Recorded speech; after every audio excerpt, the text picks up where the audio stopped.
नमस्कार, मैं हूँ संजीत और आप देख रहे हैं ई-मीडिया। इस वक़्त मैं मौजूद हूँ जनसुराज के एलसीटी घाट बिहार क्या है ये? बिहार सत्याग्रह आश्रम में और हमारे साथ हैं अमरेंद्र पांडे संगठन जिला युवा अध्यक्ष भभुआ से। आइए जानते हैं इनसे सबसे पहले इनका परिचय जानते हैं। क्या है आपका परिचय? मेरा नाम अमरेंद्र कुमार पांडे है। मैं कैमूर भभुआ का रहने वाला हूँ। वहाँ पर एक ब्लॉक है रामपुर। रामपुर में बड़का गांव पंचायत का मैं वर्तमान में मुखिया हूँ। मैं वहाँ जिला मुखिया संघ जो है उसका उपाध्यक्ष हूँ और प्रदेश मुखिया संघ जो है प्रदेश मुखिया संघ में सचिव का पदभार मुझे मिला हुआ है। जी। सचिव के पदभार में जो लोग भी आपके सदस्य हैं वहाँ पर भभुआ में, उनका आपके प्रति किस तरह का जो है सो ये है लगाव है ज़रा शेयर करिए? जहाँ तक मुझे लगता है मैं तो समझता हूँ कि बहुत पॉजिटिव हैं लोग और बहुत सकारात्मक सोच हमारे प्रति रखते हैं। लेकिन लोगों का क्या रुझान है और लोगों के मंतव्य से ही मालूम चल पाता है। अब मुझे तो लगता है और मैं तो हमेशा कहूँगा कि नहीं, बहुत सकारात्मक है, बहुत पॉजिटिव है। मैं आपको बताना चाहूँगा कि मैंने काशी हिंदू विश्वविद्यालय, बनारस हिंदू यूनिवर्सिटी बनारस से ग्रेजुएशन किया है। वहाँ से मैंने बीए सोशियोलॉजी ऑनर्स किया। उसके बाद वहीं से एलएलबी किया है, bachelor of law and legislation. मैंने एलएलबी वहाँ से किया। एलएलएम कुरुक्षेत्र यूनिवर्सिटी से किया हूँ। तो विगत कई वर्षों से मैं एड एडवोकेट के रूप में पटना हाई कोर्ट में प्रैक्टिस करता था, लेकिन कुछ पारिवारिक कारणों से कुछ ऐसा संदर्भ बना कि 2020 में गाँव पे रहना हुआ कोविड के बाद। और इसके बाद गाँव के लोगों ने कहा कि नहीं, आप मुखिया का चुनाव लड़िए, मदद करेंगे। मैं मुखिया का चुनाव भी लड़ा और लोगों के आशीर्वाद से मैं जीता। मेरा प्रयास रहता है कि पंचायत में जो भी पंचायती राज सिस्टम है, व्यवस्था है, उसके तत्वाधान में बेहतर से बेहतर कार्य हो। मेरे पंचायत में मेरे समझ से मैंने बहुत ही अच्छा कार्य किया है, कर रहा हूँ और अभी डेढ़ डेढ़ वर्ष का समय है। इसी बीच में 2022 में हम लोगों ने प्रशांत किशोर जी के जो मुहिम है उसके बारे में चर्चा सुना। शुरू में तो अन्य जो सोशल मीडिया प्लेटफॉर्म है वहाँ से जानकारी मिली कि ये जन सुराज कैसे काम करेगा, क्या है। उसके पहले तो प्रशांत किशोर जी को कौन नहीं जानता। अब जानते हैं, पूरे भारतवर्ष में जो चुनाव का प्रबंधन है उसके लिए ये अग्रणी अग्रदूत हैं। ऐसा अभी तक भारत के इतिहास में चुनाव रणनीतिकार के रूप में कोई व्यक्ति नहीं हुआ था। इवन आप जो हम लोग जानते हैं या जो सच्चाई है वो ये है कि अ, अमित शाह जी को लोग कहते हैं कि बहुत अच्छे कुशल प्रबंधक हैं और बहुत कुछ जानते हैं। मुझे लगता है कि अमित शाह जी से कहीं कई गुना बेहतर प्रशांत किशोर जी बहुत पहले से रहे हैं, प्रोफेशनली इक्विप्ड हैं। उन्हीं की देन है, लोग मानते भी हैं, जानते भी हैं कि मोदी जी वहाँ पे तीसरी बार मुख्यमंत्री बने गुजरात में। उसके बाद जब वो प्रधानमंत्री बनने का उनका कैंपेन हुआ तो कहीं न कहीं प्रशांत किशोर जी ही उस कैंपेन को जो रणनीति के रूप में कैसे क्या करना है सब कुछ, उनकी जो सो कॉल्ड कंपनी है उसको कोई गाइड कर रही थी। उस समय शायद आईपैक नाम था, अभी जीएसपीटी करके है। तो खासकर जब ये इस तरह के रणनीतिकार व्यक्ति, प्रबुद्ध व्यक्ति जब समाज में आगे आते हैं और अपने विचारों से खासकर युवाओं को जो मार्गदर्शन देते हैं, उससे उनके विचारों से प्रभावित होके बहुत सारे लोगों ने ये पार्टी, इस संगठन को ज्वाइन किया। उन्हीं में से मैं एक कार्यकर्ता के रूप में हूँ। अभी लास्ट 2 साल से मैं लगातार प्रशांत किशोर जी के मुहिम के साथ हूँ। पद यात्रा पद वगैरह में भी आप जी, शामिल पद रहे हैं? यात्रा में बहुत ज़्यादा एक नहीं, हाँ। सवाल मेरा है अमरेंद्र जी आपसे, आपने बहुत सारा स्टडी मुझे सर्टिफ़िकेट काउंट करवाया, जैसे एलएलएम किया आपने, ग्रेजुएशन किया और भी बहुत सारा आपने इसमें काउंट करवाया। लेकिन मैं ये जानना चाहता हूँ या फिर मेरी पब्लिक भी ये आप जब जानेगी तो आप में रुचि लेगी कि इतनी सारी स्टडी के बाद इस क्षेत्र को चुनना, आप चाहते तो आप जुडिशियल सिस्टम में जा सकते थे, आप चाहते तो कोई और भी दूसरा जॉब जैसे लोग अपने परिवार को सेटल करते हैं, उस तरह से सेटल कर सकते थे। लेकिन आज जनसुराज से मिल जाना, फिर मतलब नेताओं के फ़ील्ड में आना, आप भी समझते हैं कि बड़ा संघर्ष में जीवन रहता है इसमें। तो ये इतना संघर्ष में जीवन जीने का कैसे आपने ठान लिया? कि जहाँ स्कूली शिक्षा जहाँ से हमारी हुई वो बनारस का एक प्रतिष्ठित स्कूल है सनबीम इंग्लिश स्कूल, वहाँ से क्लास 12th पास होने के बाद मैंने बीएचयू में एडमिशन लिया। उसके पहले मैं मेडिकल की तैयारी करता था, उसमें सफलता नहीं मिली। मुझे फार्मेसी में एडमिशन हुआ, जो कि बी फार्मा होता है, और बीएएमएस में हुआ। मुझे एमबीबीएस करने का था। जब नहीं हुआ तो मैंने अपने चॉइस से ही बीए ऑनर्स चॉइस किया और सोशियोलॉजी ऑनर्स। तो उस समय मेरा रुझान था कि मैं एक एडमिनिस्ट्रेटिव जॉब की तरफ मेरा रुझान था, इसलिए मैंने वहाँ ग्रेजुएशन किया। ग्रेजुएशन के दौरान हम लोग यूपीएससी की तैयारी करते रहे।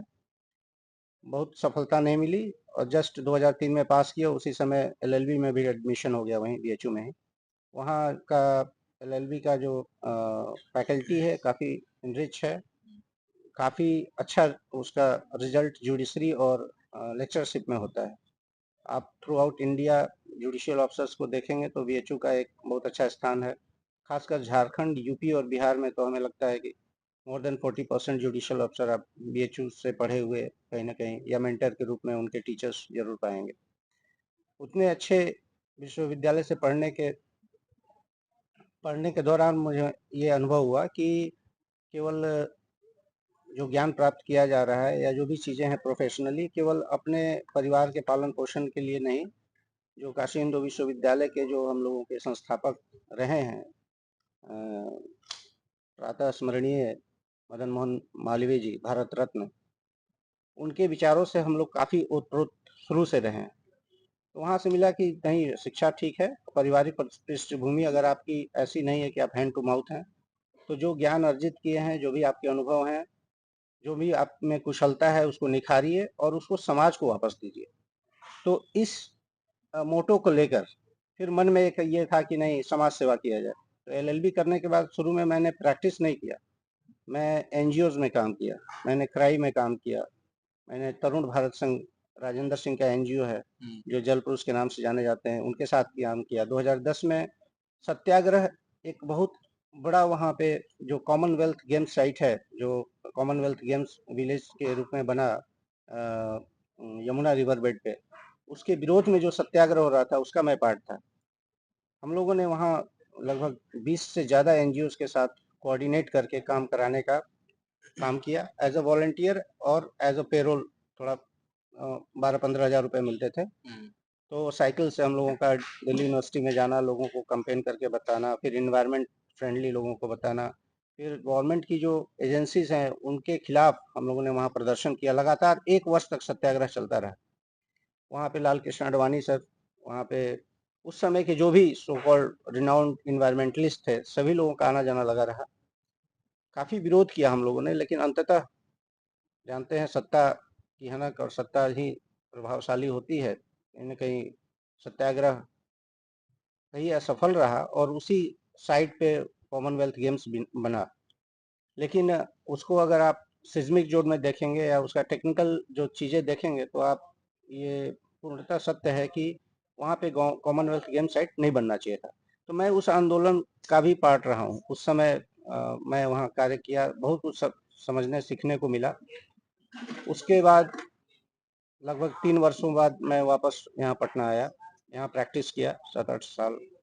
और जैसा मैंने आपको बताया कि कुछ पारिवारिक पृष्ठभूमि ऐसी बनी कि गांव पे जाना हुआ। कोविड बहुत कुछ सिखाया लोगों को। कोविड के बाद जो है परिवार के मेल मेंबर, एल्डर मेंबर होने के कारण कृषि, हम लोग किसान हैं, सब एक अच्छे किसान हैं, खेती बाड़ी संभालना था और सबसे एल्डेस्ट मैं जॉइंट फैमिली में मेंबर हूँ। तो मुझे गांव पे रहने का मतलब एक तरह से ज़रूरी और मजबूरी दोनों हो गया। तो मैं गांव पे जब रहने लगा तो लोगों ने मुझे कहा कि नहीं, आप एक बार मुखिया, मेरे दादाजी मुखिया थे 66 में जी, 66 में, हाँ, जब अकाल पड़ा था, फैमिन आया था, उस समय मेरे दादाजी मुखिया थे। तो लोगों ने बोला कि नहीं, आप लड़िए, हम लोग मदद करेंगे। जनरल सीट थी, मैं कंटेस्ट किया और उनके आशीर्वाद से जीता भी। तो जहाँ तक एकेडमिक लेवल की बात है, जहाँ तक अपना परिवार का पालन-पोषण की बात है, ईश्वर ने मान लीजिए बहुत कुछ मौका दिया, हम लोगों ने उसका अपनी कुशलता, अपने जो है व्यवहार में और अ, अपने पर्सनैलिटी को निखारने में उसका उपयोग किया। लेकिन ऐसे स्थिति नहीं है कि आप बिल्कुल हैंड टू माउथ हो जाएँगे अगर इन चीज़ों से जुड़ेंगे। तो इसको देखते हुए ये बहुत ही सकारात्मक पहल जब दिखा, तो हुआ कि नहीं, ख़ासकर बिहार के प्रति, हम तो 3-4 राज्यों में हम लोग रहे हैं बचपन से इधर-उधर, तो जब बिहार सेंट्रिक चीज़ें जब बात बाहर में होती हैं, जो प्रशांत जी ने बहुत बार बताया, बहुत सारे आपको यहाँ पे उच्च अधिकारी मिलेंगे जो उनको बाहर की जो चीज़ें, जैसे आप विकास वैभव सर को जानते होंगे, हाँ, बिल्कुल, बहुत बिल्कुल। सारे ऐसे उनका अधिकारी अभी हैं। एक हाँ, एक योजना ये अभियान आ रहा लेट्स है, inspire let's Bihar. Inspired Bihar वो वैसे बहुत 10 पर्सनैलिटी। तारीख को उसका सम्मेलन भी है हाँ, जयपुर में। कल 9 को यहाँ वैशाली में भी है, उसमें भी मैं इनवाइटेड हूँ। अच्छा, लेकिन तो 2-3 चैप्टर्स हैं जहाँ से मैं मतलब बिहार को पॉजिटिव रूप में जो ऑर्गेनाइजेशंस या जो पर्सनैलिटीज़ आगे प्रमोट करते हैं, और उसमें हम लोग हमेशा मदद करने को तैयार रहते हैं, उनसे सीखते हैं और उनके विज़न को बहुत रिस्पेक्ट है। हुँ, उसी तत्वधान में ये जो जब प्रशांत किशोर जी का विज़न सामने आया, तो दिल बिल्कुल कहा कि नहीं, अब इससे अच्छा मौका नहीं है। अब खुल के जो करना है, समाज के प्रति जो है अपनी जवाबदेही, ज़िम्मेदारी और अपना एक जो कर्म है वो किया जाए, रिज़ल्ट जो भी हो। तो इसीलिए मैंने इसमें एक्टिवली पार्टिसिपेट किया। अभी मैं आपको बताया है कि कैमूर में संगठन युवा का अध्यक्ष हूँ। अध्यक्ष भी जी, हैं। अभी जनसुराज का अध्यक्ष हूँ वहाँ, हुँ, संगठन युवा का। और जैसा आप लोगों ने सुना होगा कि प्रशांत किशोर जी का साफ कहना है कि जिसकी जितनी हिस्सेदारी उसकी उतनी भागीदारी। भागीदारी। उस रेशियो से देखा जाए, कास्ट लाइन पे या रिलीजन लाइन पे जो चीज़ें यहाँ के पॉलिटिक्स में हैं, तो उस लाइन को हम लोग अक्षरशः पालन करने का सोचते हैं। और सच्चाई ये है कि जो इनका थॉट है, जो विज़न है, हुँ, बिहार के परिप्रेक्ष्य में अभी जो स्थिति परिस्थिति चल रही है, उसमें सर्वोत्तम विज़न है सर्वोत्तम है। और इसलिए मैं इससे जुड़ा हुआ हूँ। मेरा एक सवाल और है, आपसे बातचीत करते-करते बहुत कुछ जानने का प्रयास मैंने किया और मुझे मिला भी बहुत कुछ जानकारी आपसे, जानने का आपको प्रयास किया है। इस दौरान एक सवाल आया कि आप प्रखर हैं, आप अच्छा बोल लेते हैं, सफल मुखिया भी हैं और मैं समझता हूँ कि नेता बनने की शुरुआत शायद वहीं से होती है, क्योंकि वहीं से एक अनुभव प्राप्त होता है। ये सब कुछ है, आपको इन सब दौरान ये नहीं लगा कि बिहार में इंडस्ट्री की कमी है, बिहार में को इंडस्ट्रियलाइज़ किया जाए, बिहार में जॉब ज़्यादा से ज़्यादा क्रिएट किया जाए और हमारे बिहारी बाहर जाते हैं, वहाँ बेइज़्ज़त होते हैं लोग। महाराष्ट्र से आपने अभी सुना था कुछ दिन पहले कि वहाँ से भगाया गया, हर जगह से उनको भगाया जाता है, रोज़ ट्रेन भर के जाते हैं, ट्रेन भर के आते हैं। ये सिलसिला लगातार चलता रहता है। तो आपको ऐसा लगा कि हाँ, ये चीज़ें बदलनी चाहिए हमारे बिहार में? चूँकि आपके प्रशांत किशोर जी भी इसका विरोध कर रहे हैं, कह रहे हैं कि नहीं भई वो होना चाहिए। हुँ। क्या कुछ कहेंगे इस पर? जैसा मैंने शुरू में कहा कि मैं मेरा होम डिस्ट्रिक्ट जो है कैमूर भभुआ है। मैं 89 तक गाँव में पढ़ा। क्लास 4 तक अपने जो बड़का गाँव, एक रामपुर में एक बड़का गाँव गाँव है, वहाँ मैंने क्लास 4 तक की पढ़ाई की। 4th के बाद सिचुएशन ऐसे बने, जैसा आप जानते हैं उस समय जो चीज़ें थी बहुत पॉजिटिव सकारात्मक नहीं थी। और हमारे जो बड़े पिताजी थे वो एमबीबीएस डॉक्टर थे। राजेंद्र मेडिकल कॉलेज से एमबीबीएस करने के बाद वो प्रैक्टिस भी बिहार में नहीं करना चाहते थे, वो बनारस में ही क्लिनिक खोले थे। तो जॉइंट फैमिली होने के कारण उन्होंने मुझे अपने पर साथ जो है बोला कि नहीं, तुम मतलब बच्चा जो है मेरे साथ रहेगा, बनारस रह के पढ़ाई करेगा। और क्लास 5th में मेरा बोर्डिंग में एडमिशन हो गया, मतलब हॉस्टल में रह के मैं पढ़ाई किया। अब इसी से आप अनुमान लगा लीजिए कि पलायन का जो एक शुरुआत था, कहीं कहीं न कहीं 90s में शुरू हुआ। बहुत उसके पहले बहुत हमें एग्ज़ैक्ट नहीं पता, लेकिन 1990 मान लीजिए या 89 88-89 से लेकर और लगातार अभी तक। कंटिन्यू है ये। हाँ, वो आपको लोग जब भी मौका मिलता है, कुछ अच्छा होता है तो लोग पलायन कर जाते हैं। चाहे पढ़ने के नाम पे हो, चाहे नौकरी के नाम पे हो, चाहे अच्छा रहन-सहन के नाम पे हो।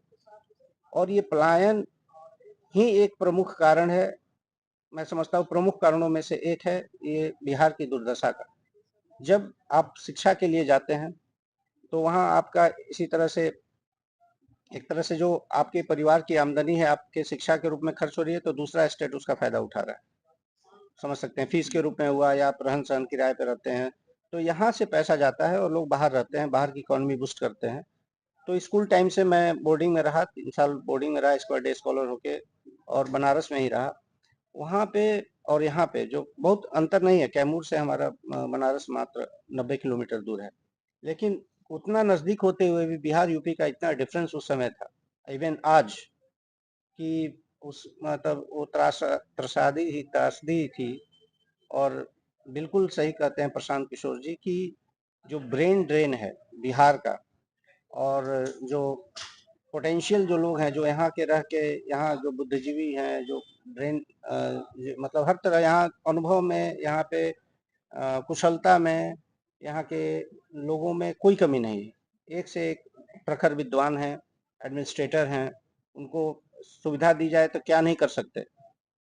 बिहारी पूरे विश्व में अपना परचम लहरा रहे हैं, लेकिन फिर भी बिहार राज्य की दुर्दशा जो है, ये शो करता है कि कहीं न कहीं यहाँ पे गवर्नमेंट का पॉलिसी पैरालिसिस है। तो विगत चूँकि लंबा